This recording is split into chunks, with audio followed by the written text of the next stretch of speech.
Hello everyone, my name is Kiran and we are here to learn making some small kind of sentences. As you see here, I have written these kind of sentences, some small sentences, and I have tried to make you understand how to make smaller sentence than it.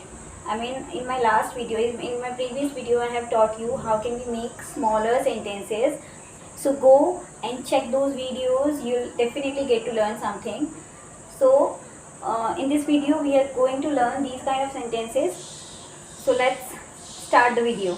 Make sure you have subscribed my channel. If you haven't, so please subscribe my channel.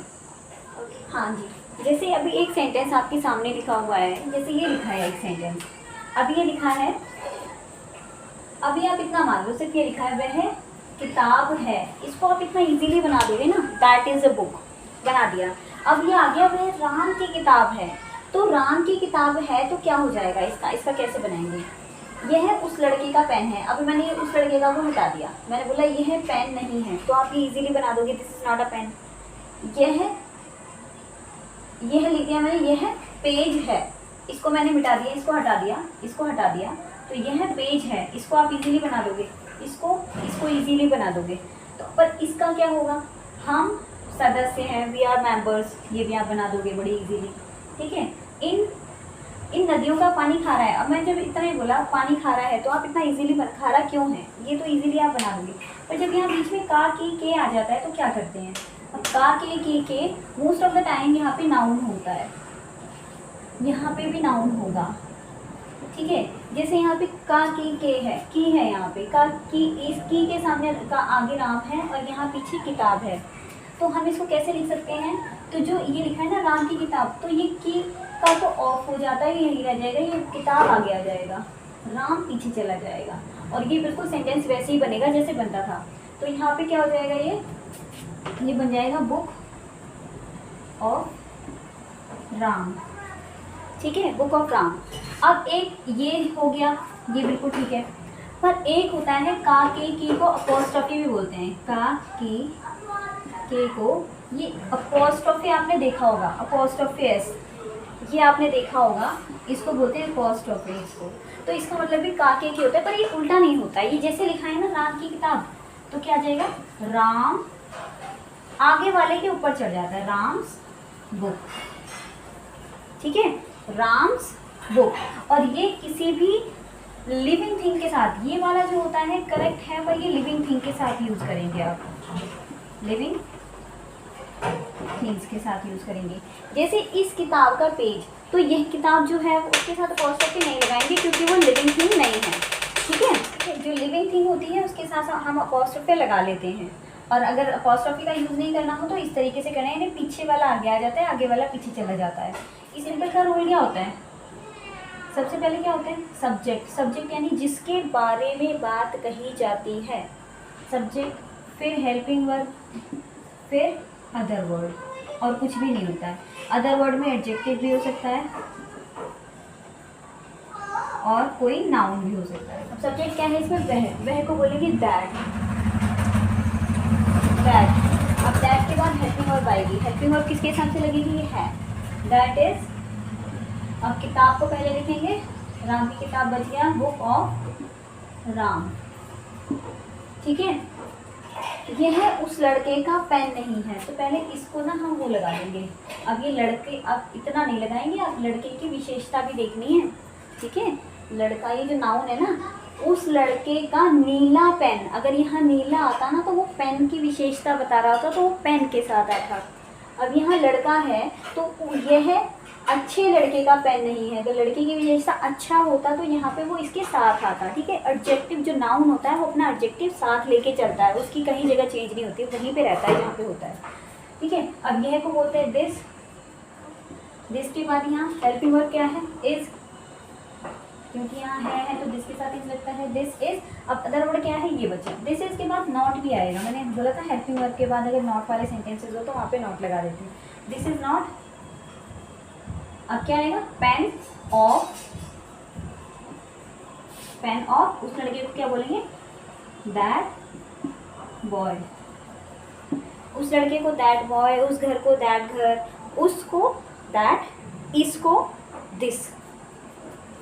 ठीक है, यह किताब का page, यह इस किताब का page है, क्वेश्चन मार्क, तो इंटेरोगेटिव चला जाएगा। तो मैंने क्या कहा था, जब इंटेरोगेटिव बनता है तो सिर्फ यही आगे आ जाता है, हेल्पिंग वर्ब, है ना। हेल्पिंग वर्ब आगे ले ली मैंने, तो हेल्पिंग वर्ब अब क्या है, आगे आ गई, तो अब क्या हो जाएगा, है सिंगुलर, यानी किसकी बात करी गई है, इसका किताब का पेज है, तो पेज की बात करी गई है। सब्जेक्ट है इस किताब का पेज, इस किताब का पेज, ये चीज़ है सब्जेक्ट। तो पीछे वाला जो होता है ना, वो सब्जेक्ट आपका माना जाता है। यहाँ अगर पेजेस होता तो वहाँ पे आप हेल्पिंग वर्ब प्लूरल लगाते, तो आप सिंगुलर और प्लूरल हेल्पिंग वर्ब जो है ना, इस पीछे वाले से देखोगे। अगर यहाँ पे किताब लिखा है तो सिंगल है, किताबें होता तो प्लूरल होता। उस लड़के का पेन, और उस लड़के का कोई मतलब नहीं है इसमें, उन लड़कों होता ना, और पेन सिंगुलर रहता, फिर भी आप सिंगल हेल्पिंग वर्ब ही लगाते। ठीक है, मतलब इसी तरीके से अगर यहाँ हाँ ये प्लूरल होगा और ये सिंगुलर होगा तो इसके हिसाब से हेल्पिंग वर्ब लगाई जाएगी। इससे मतलब नहीं है हमें आगे वाला प्लूरल है या सिंगुलर है। तो क्या आ जाएगा, दिस इज, अरे ये तो क्योंकि इंटेरोगेटिव है, इंटेरोगेटिव में हेल्पिंग वर्ब सबसे आगे आती है, तो क्या जाएगा, इज दिस पेज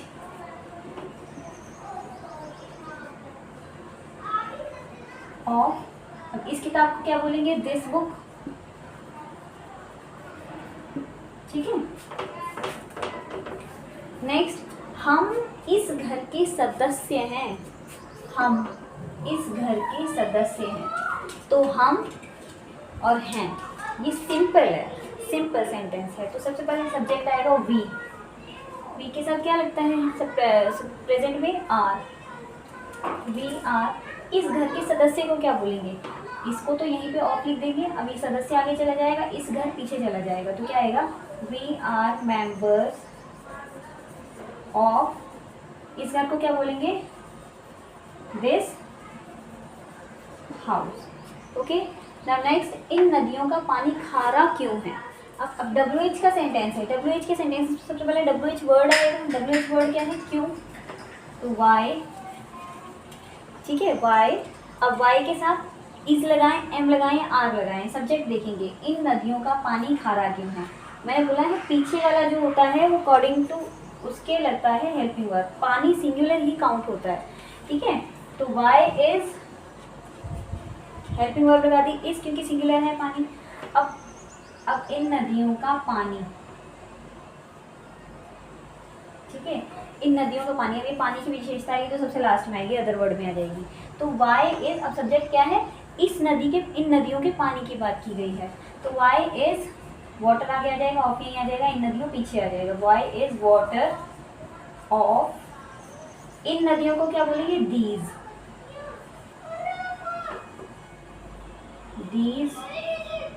रिवर्स।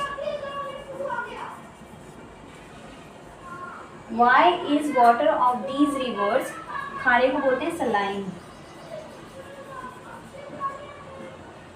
ठीक है, ये आपका सेंटेंस बन गया इंटेरोगेटिव का, why is water of this, why is water of these rivers saline. अब ये जो लिखा है ना, that is book of Ram, अब राम क्या है, आप इसको ऐसे भी लिख सकते हो, दैट इज, इस सेंटेंस को आप ऐसे भी लिख सकते हो, that is Ram's book.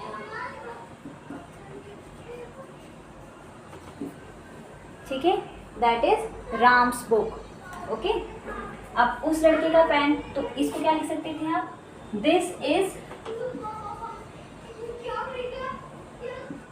Not, अब इसको दिस इज नॉट, ये हो गया, ये दोनों हो गए। अब उस लड़के के पेन को क्या लिखेंगे, क्योंकि वो लड़का एक वो है, क्या बोलते हैं उसे, लिविंग थिंग है, लिविंग पर्सन है, तो क्या आएगा, उस लड़के का पेन। अब इसको सीधा लिखेंगे, उस लड़के को क्या बोले, दैट बॉयज पेन। ठीक है, इसकी इंग्लिश ये बन जाएगी। ठीक है, अब इस किताब का पेज, ये किताब तो क्या है, निर्जीव है, यानी इसमें नॉन लिविंग है, तो इसको ऐसे रहने देंगे। इस घर के सदस्य, अब ये घर जो है वो भी निर्जीव है, तो इसको ऐसे रहने देंगे। इन नदियों का पानी, तो ये भी ऐसे रहेगा। ठीक है, क्योंकि नदियाँ जो हैं वो निर्जीव हैं, सजीव नहीं मानी जाती हैं। आई होप आपको ये चीज़ समझ आ गई होगी। अच्छा, अब इस तरीके के सेंटेंसेस में आपको देखने मिलेंगी कुछ प्रीपोजिशंस। प्रीपोजिशंस देखो जो इन सेंटेंसेस में आई हैं। प्रीपोजिशन के साथ को विद बोलते हैं, के पीछे को बिहाइंड, के सामने को इन फ्रंट ऑफ, से को फ्रॉम, मे को इन, मे को इनसाइड। यानी जो पूरी बंद आकृति होती है ना, उसके अंदर जो कुछ की बात की जाती है किस सामान की, तो उसको इनसाइड बोलते हैं। आपको प्रीपोजिशंस याद करनी पड़ेंगी किसको क्या बोलते हैं, ठीक है, वरना ये प्रीपोजिशन का एक अलग से वीडियो लेक्चर होता है, उसमें आपको पता चलेंगे कि प्रीपोजिशंस होती कैसे हैं। तो अभी आपको मैंने कुछ जो है वर्ड लिख दिए हैं। देखो ये सेंटेंस बनाएंगे कैसे। मैं को क्या बोलते हैं, अब ये क्या लिखा है, इसके साथ रानी के साथ लिखा है ना, ये रानी के साथ लिखा है ना, तो ये जो के साथ की इंग्लिश है ना, रानी से पहले लिखी जाएगी, ठीक है। तो मैं को बोलते हैं आई। अब हूँ को क्या बोलते हैं, एम। आई के साथ एम लगता है प्रेजेंट में, आई एम। अब ये रानी तो लिखा नहीं जाएगा, के साथ पहले आएगा क्योंकि इसके साथ है, तो के साथ की इंग्लिश पहले आएगी, आई एम विद रानी, ठीक है। वह लड़का दीवार के पीछे है, किसके पीछे है, दीवार के,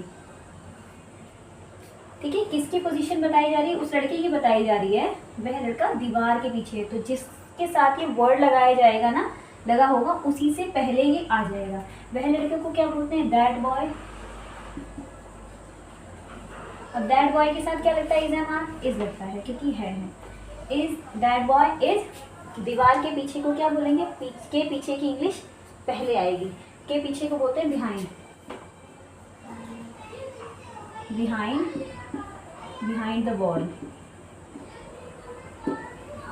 हम उस दुकान के सामने हैं, तो हमको बोलते हैं वी, के साथ लगता है आर, प्रेजेंट भी, वी आर।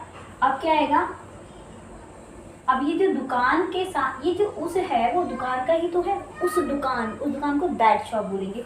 और उससे पहले ये हम ऐसे निशान लगा लेंगे, उस दुकान के सामने। अब के सामने को क्या बोलते हैं, इन फ्रंट ऑफ, के सामने को in front of, in front of. अब उस दुकान को क्या बोलेंगे, उस दुकान, ठीक है, उस दुकान को बोलेंगे दैट शॉप, ओके। तो कहाँ से हो, क्योंकि ये WH इंटेरोगेटिव का सेंटेंस है, तो WH क्या लिखोगे। अब देखो W, ये से जो है वो इसी से तो पहले लिखा हुआ है, इसी से पहले लिखा हुआ है ना। तो सेंटेंस में क्या होता है, जो रूल होता है वो क्या होता है, पहले WH फैमिली का वर्ड आता है, तो कहाँ को बोलते हैं, वेयर, है ना। अब ये क्या होता है, ये इससे पहले आना चाहिए था, तो ये यहाँ आएगा, फ्रॉम, फ्रॉम वेयर। अब सब्जेक्ट क्या है, फ्रॉम वेयर। सब्जेक्ट से पहले भी वो लगा, WH फैमिली के बाद हेल्पिंग वर्ड लगती है, तो हेल्पिंग वर्ड क्या हो जाएगी, according to subject. Subject you है तो यू के साथ आर लगता है, फ्रॉम वेयर आर यू, ठीक है। नेक्स्ट, क्या वह कमरे में है।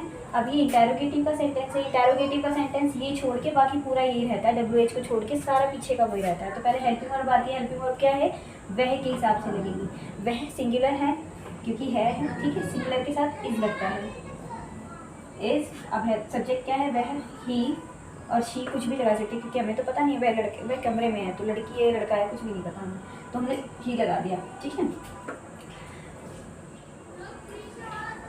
इज ही, आप क्या करेंगे, उसके बाद क्या आता है, अब मे किसके साथ, ये प्रीपोजिशन किसके साथ है, कमरे के साथ है ना, कमरे के साथ। तो क्या आएगा, in room. Is he in room. मेरा गिफ्ट इस बॉक्स में है, तो क्या आएगा पहले, माई गिफ्ट इज, ठीक है।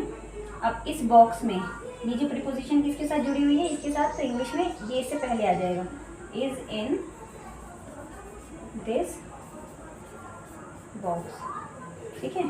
उप्स, ओहो, क्वेश्चन मार्क पे तो हमने ध्यान ही नहीं दिया। अब क्वेश्चन मार्क था यहाँ पे, तो जब यहाँ पे क्वेश्चन मार्क होगा तो हेल्पिंग वर्ब सबसे आगे आ जाती है। अब यहाँ पे जो माई छोटा, एम छोटा बन जाएगा, समझ रहे हैं ना। मैंने आपको पहले ही बताया था कि चाहे वो सेंटेंस में आगे क्या लिखा हो ना लिखा हो, पर लास्ट में क्वेश्चन मार्क हो तो वो इंटेरोगेटिव सेंटेंस होता है, इसमें हेल्पिंग वर्ब सबसे आगे आ जाती है। Is my gift. अब वो बॉक्स जो है वो बंद है पूरा, तो जो बंद सी आकृति रहती है ना, बंद सी चीज़ में अगर कुछ चीज़ है तो उसको इनसाइड बोलते हैं, gift inside, inside this box. And next example is बाग में कितने फूल हैं, कितने को क्या बोलते हैं, अभी WH का वर्ड है तो कितना हो जाएगा, कितने को क्या बोलते हैं, क्योंकि फूलों को आप गिन सकते हैं, है ना, हाउ मेनी। अब कितने फूल इसके साथ लिखा हुआ है, हाउ मेनी फ्लावर्स, ठीक है। अब हाउ मेनी फ्लावर्स के साथ आर आएगा, आर। अब क्या है, मे, ये जो प्रीपोजिशन है किसके साथ लिखी हुई है, इसके साथ लिखी हुई है ना, तो ये इसी से ही पहले आ जाएगी, इन, और बाग, इस बाग को क्या बोलेंगे, दिस गार्डन, ठीक है। अब देखो इसमें कितने वो हैं, इसमें एक तो ये प्रीपोजिशन है, का, के, की भी एक प्रीपोजिशन होती है, ठीक है, इसीलिए तो ये इसके, अब ये के जो लिखेंगे ऑफ, तो ये इसके पीछे चले आएगा ना, इसका मतलब ये इसके आगे आ गया ना, तो ये भी का, के, की यानी ऑफ भी प्रीपोजिशन होती है। अब इसमें एक से ऊपर भी प्रीपोजिशन है, ठीक है, तो एक तो ये है, इसके साथ है ना, और एक ये है, ये इसके साथ है ना। तो इसका कैसे बनेगा सेंटेंस, कितने लोग इस, अब मैंने बोला था जो का, के, की होगा उसके इस साइड का और इस साइड का ध्यान रख लेना, है ना। तो कितने लोगों को क्या बोलते हैं, वैसे तो ये WH का सेंटेंस है तो हाउ मेनी तो आगे आना ही आना है क्योंकि ये काउंटेबल है, और हाँ कितने को बोलते हैं, हाउ मेनी। हाउ मेनी के साथ क्या लिखा है, लोग भी लिखा है ना, how many people, how many people of this house, ये बोला था ना, ये पहले लिखना है, फिर ये लिखना है, फिर ये लिखना है, पीपल ऑफ दिस, इस घर को क्या बोलेंगे, दिस हाउस। इतना हो गया। इसके बाद ये सब्जेक्ट था, बात किसकी हुई, इस घर के सदस्यों की बात हुई, इस घर के कितने लोग, तो इनकी बात थी, तो यहाँ तक सब्जेक्ट खत्म। हेल्पिंग वर्ब आएगी। अब हेल्पिंग वर्ब मैंने बोला था किसके अकॉर्डिंग आती है, जो पीछे होता है ना, यानी जो इंग्लिश में आगे आ जाता है। हाउ मेनी पीपल, पीपल क्या होते हैं, प्लूरल वर्ड है, लोग जो प्लूरल है तो आर आएगा, आर। अब आर हेल्पिंग वर्ब हो गई, अब आएगा अदर वर्ड, अदर वर्ड बचा है ये पूरा बचा है ये, ठीक है। से ऊपर को बोलते हैं, एज में से ऊपर को बोलते हैं अबव, तो यहाँ पे अबव आएगा, अबव। अब 25 साल से नहीं आएगा, साल नहीं लिखेंगे, अबव 25, बस इतना ही आपको बन जाएगा क्वेश्चन, ठीक है। अब आई होप आपको समझ आ गया होगा ये। देखो मैं कुछ सेंटेंसेस आपके सामने बोलती हूँ। वह रानी के साथ है, शी इज विद रानी। हम होटल में हैं, we are in a hotel. एक चीज़ आपको और बतानी है मेरे को, जैसे हमने अभी इससे पहले ही कुछ सेंटेंस सीखे थे, मैंने एक सेंटेंस लिखा था, वह राजा है, ठीक है, ये सेंटेंस लिखा था। और फिर एक और सेंटेंस मैं आपको ऐसे ही लिख देती हूँ, वह होशियार है, ये सेंटेंस मैंने लिख दिया। अब देखो यहाँ पे क्या है, मैंने बोला था सब्जेक्ट आएगा सबसे पहले, सब्जेक्ट, फिर हेल्पिंग वर्ब, फिर अदर वर्ड, अदर वर्ड आएगा। अदर वर्ड में मैंने बोला था अगर नाउन भी हो सकता है और एडजेक्टिव भी हो सकता है। इस चीज़ को आप ध्यान से सुन लो, मैं क्या कहना चाह रही हूँ बेटा। सब्जेक्ट लिख दिया वह, ही, हेल्पिंग वर्ब हो गई इज। अब राजा के साथ मैंने हिंदी में तो एक नहीं लगाया, पर इंग्लिश में आप जब कभी नाउन लिखते हैं ना, नाउन, नाउन के साथ ए लगा दिया करें आप, ठीक है। ही इज अ किंग, ठीक है। वह लड़का है, ही इज अ बॉय। वह लड़की एक डॉक्टर है, that girl is a doctor. तो ये जो डॉक्टर, किंग, लड़का, ये सारे क्या हैं, नाउन है। तो उनसे पहले चाहे हिंदी में एक लिखा हो ना लिखा हो, इंग्लिश में आप ए ज़रूर लगा दिया करें। ऐसे ही आप देखो एडजेक्टिव होता है, एडजेक्टिव यानी वह होशियार है। होशियार कोई नाउन नहीं है, ये एडजेक्टिव है। तो एडजेक्टिव के बाद नाउन लगाने की हमें कोई ज़रूरत नहीं होती है, तो इसका बन जाएगा ही इज़ इंटेलिजेंट, ठीक है। इसके बाद नाउन लगाने की जरूरत नहीं पड़ती। पर अगर जैसे आ जाए वह समझदार लड़का है,